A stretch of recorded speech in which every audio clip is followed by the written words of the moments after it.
3 Ways Adhokshaja Appeals to the Challenges of the Intelligent Mind, by Krishna's Mercy. Quote, Akshaja means the measurement of our senses, and Adhokshaja means that which is beyond the measurement of our senses. Shrila Prabhupada, Shrimad Bhagavatam, 3:1925 Purport. His Divine Grace A.C. Bhaktivedanta Swami Prabhupada explains that one of the ways to address the Almighty is through the Sanskrit word Adhokshaja. While an appropriate name for the one who is the source everything, the word also has a specific meaning. Studying that meaning provides additional avenues for appreciation. Particularly for those who are intelligent, Adhokshaja is a name to be appreciated, as the meaning also applies to the knowledge passed down by that original person. Quote, man's knowledge should be developed to explore the technology which deals with the difference between a living man and a dead man, a living body and a dead body. That spiritual knowledge was taught by Krishna in the beginning of Bhagavad-gita. Arjuna was talking to Krishna as a friend. Of course, whatever he was saying was right, but it was right only to a certain point. Beyond that point there are other subject matters of knowledge, which are called Adhokshaja because our direct perception of material knowledge fails to approach them. Srila Prabhupada, Krishna, the reservoir of pleasure. 1. Generally not satisfied to follow blindly. Does it get nauseating to you, too? After a while, all of the pure devotee this and pure devotee that, it's just pathetic. You people obviously have a difficult time understanding the source material. You are not that intelligent, at least in this area. Whenever you get stuck on something, you resort back to the pure devotee angle. Or you will say that such and such is God, and that is why we can't understand them. I simply cannot accept that. I will not follow blindly. I would never want to come off as unintelligent. Maybe that is a character flaw I have, but I simply cannot set it aside. 2. Will not accept only on the word of others. You say that such and such is the Savior. We should follow them. We should trust the process. Then we will gradually understand on our own. Well, do you understand anything? It doesn't seem to me that you have sufficient knowledge. Why should I take your word for it? Isn't that sentimentalism? Isn't that dogmatic insistence? Any person can recommend that others trust them. Any person could castigate others for not following, warning that they are on the path to eternal pain and misery. That is, unless they follow the recommended path. Then they will be saved.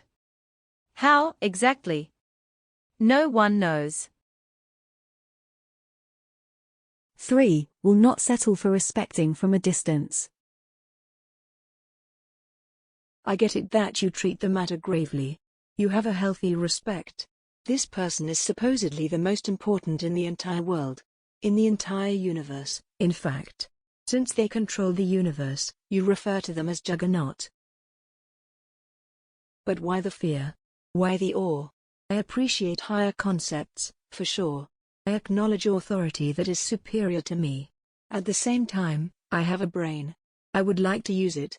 I would like to know more about this person that everyone is worshipping. I require further insight in order to be convinced of the process. I would like to step into the arena, so to speak. Adhokshaja facilitates the transition from unsatisfied to acceptance.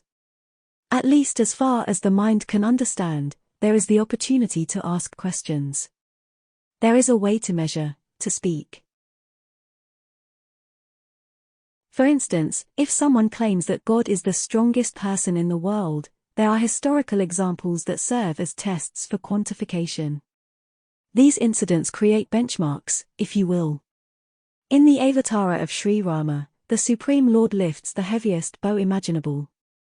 It is a bow that cannot be moved by any of the strongest kings in the world.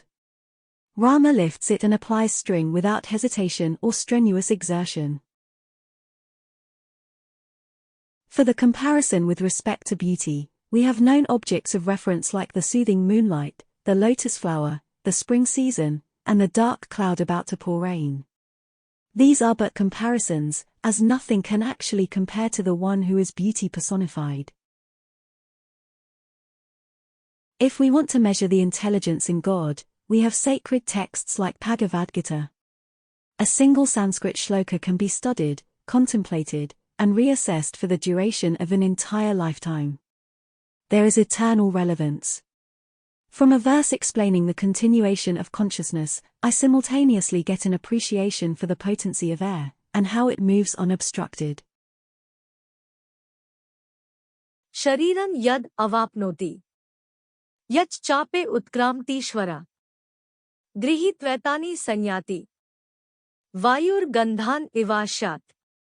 Quote, the living entity in the material world carries his different conceptions of life from one body to another as the air carries aromas. Lord Krishna, Bhagavad-gita, 15.8. The intelligent person never has to settle for blind following. They never have to believe based only on the recommendation of others. They can study Adhokshaja for an entire lifetime, but still never reach the end of his greatness. This lack of completion is actually a wonderful boon, as it facilitates further glorification into the infinite future. In closing, surely not a lot to see, but some intelligence in me. That not to follow blind. Some inquisitiveness to find. Adhokshaja my curiosity meeting. Like strength of all kings defeating. And beauty of lotus flower and more. Expanding knowledge in store.